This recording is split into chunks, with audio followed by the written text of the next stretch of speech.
it really came out of my work with the Women's Philharmonic in San Francisco, and we did a great deal of research about pieces written by women of the past, because we were trying to dispel the idea that women never wrote music until the 20th century, and then all of a sudden started to write.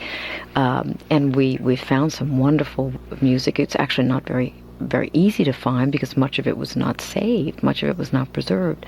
But Camilla de Rossi was a wonderful Baroque composer. And this is about the sacrifice of Abraham. It's on a biblical text.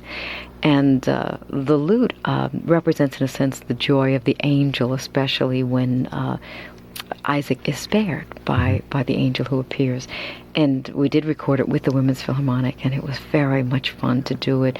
And to be able to conduct from the lute was a little bit unusual, but it was a great deal of fun. Well, that actually brings me to the next question. We often hear of pianists or harpsichordists conducting from the keyboard, but you're the first example I've heard of a lutenist conducting from the lute.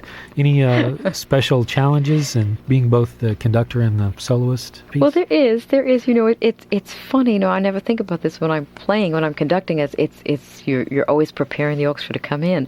But it's a lot more difficult when you have to move your fingers at one tempo and like move your head at another tempo, and it is quite challenging. And it's the best way to think about it is in a way as expanded chamber music. And if you can get the orchestra to listen that carefully to you and you to them, that's probably the best way to approach it as a large chamber ensemble, because it is quite challenging trying to conduct and play at the same time.